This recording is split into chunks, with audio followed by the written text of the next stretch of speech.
Panibagong umaga, panibagong pag-asa. Tara, samahan mo ako maguling. Kaya kung katulad mo ako na work student, proud ako sa iyo kaibigan, tuloy mo lang yan.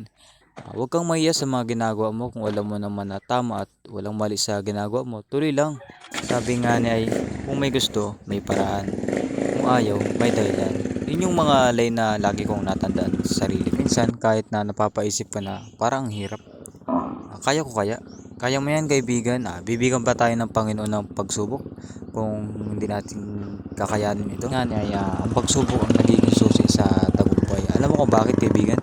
Kasi sa mga pagsubok, doon tayo mas tumitibay. Mas lumalakas yung loob natin at mas doon tayo tumatatag. Ano bang ibig kong sabihin? Bakit sinabi kong susi ang isang pagsubok?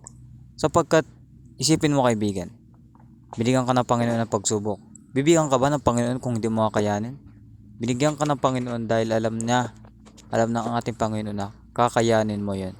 Isipin mo kaibigan, kung walang pagsubok ang isang tao, magiging matatag ba siya? Magiging magaling ba siya? Hindi man, di ba? Pero kung ang tao ay puno ng pagsubok sa buhay at nalagpasan niya ito, talaga namang masasabi mong napakagaling, napakatatag, napakahusay. Nasa kanya ng lahat sapagkat kung hindi dahil sa pagsubok, hindi siya magiging matatag, masipag, mahusay. Ano ba ang punto ko doon sa mga sinabi ko, mga kailab? Punto ko lang doon ay isa. Magtiwala tayo sa Panginoon.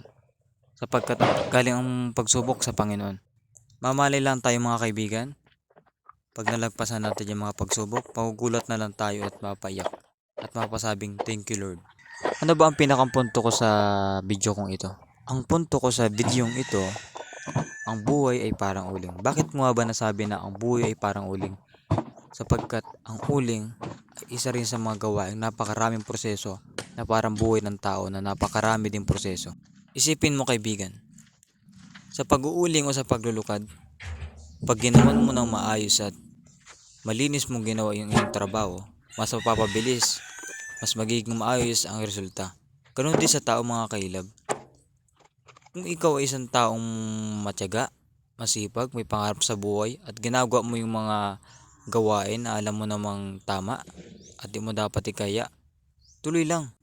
Mapapasabi na lang yung mga maiedad sa akin na sabihin, sobrang dami ko raw alam. Sobrang dami ko raw nalalaman na nakala mo naman, sobrang dami na ko nang narating sa buhay. Hindi ko naman po inapagmalaki yung nasabi ko sapagkat nagabahagi lang po ako kung ano yung nasa isip ko at ano ang dapat. Sabihin lang ng iba anong daming alam ni Kahilab.